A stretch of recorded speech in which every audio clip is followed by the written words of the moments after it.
ಒಂದು ಬೀಕರಿನಲ್ಲಿ ನೀರು ತುಂಬಿಕೊಂಡಿದ್ದೇನೆ. ಒಂದು ಕಲ್ಲನ್ನು ತೆಗೆದುಕೊಂಡು ಒಂದು ದಾರವನ್ನು ಅದಕ್ಕೆ ಕಟ್ಟಿ ನೀರಿನಲ್ಲಿ ಹಾಕಿದರೆ ಅದರ ಗಾತ್ರದಷ್ಟೇ ನೀರು ಹೊರಚಿಮ್ಮುತ್ತದೆ. ಇದಕ್ಕೆ ಮುಖ್ಯ ಕಾರಣವೆಂದರೆ ದ್ರವ್ಯವು ಸ್ಥಳವನ್ನು ಆಕರ್ಷಿಸುತ್ತದೆ. ಇದು ಒಂದು ಲೋಟ ನಾನು ನೀರನ್ನು ತುಂಬಿಕೊಂಡಿದೆ. ಇದಕ್ಕೆ ಕಾಂತಸಕ್ಕೆ ದಾರನ್ನು ಕಟ್ಟು ಇದರಲ್ಲಿ ಮುಳುಗಿಸಿದರೆ ಆ ಕಾಯಿನ್ಸ್ ಅನ್ನು ಹೊರಗೆ ಬರುತ್ತದೆ.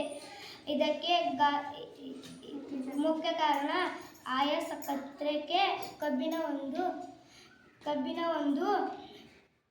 ಆಕರ್ಷಲು ಗುಣವಿದಂತೆ.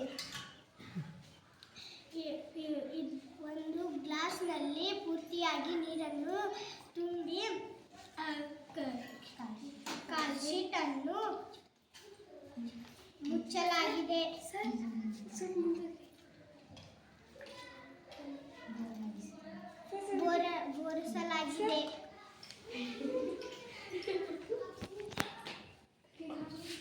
ಬೋರಿಸಲಾಗಿದೆ. ಇದಕ್ಕೆ ಮುಖ್ಯ ಕಾರಣವೆಂದರೆ ನೀರಿನ ಮೇಲ್ಮುಖ ಒತ್ತಡವಿದೆ. ನಾನು ಒಂದು ಬೀಕರ್ನಲ್ಲಿ ನೀರು ತುಂಬಿಕೊಂಡಿದ್ದೇನೆ. ಈಗ ಇದನ್ನು ರೌಂಡ್ ಬಾಟಮ್ ಫ್ಲಾಸ್ಕಿಗೆ ಹಾಕುತ್ತೇನೆ. ಈಗ ಇದರ ಆಕಾರಕ್ಕೆ ಬಂದಿತು. ನಾನು ಈಗ ಕೊನಿಕಲ್ ಫ್ಲಾಸ್ಕಿಗೆ ಹಾಕುತ್ತೇನೆ.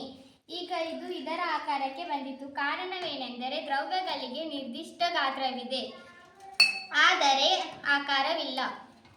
ನಾನು ಒಂದು ಬಾಟಲಿನಲ್ಲಿ ನೀರನ್ನು ತಗೊಂಡಿದ್ದೇನೆ. ಅದರಲ್ಲಿ ಪೆನ್ಸಿಲನ್ನು ನೋಡಿದಾಗ ಅದು ಅಡ್ಡವಾಗಿ ಕಾಣಿಸುತ್ತದೆ. ಅದಕ್ಕೆ ಕಾರಣವೇನೆಂದರೆ ಬೆಳಕಿನ ವಕ್ರೀಭವನ.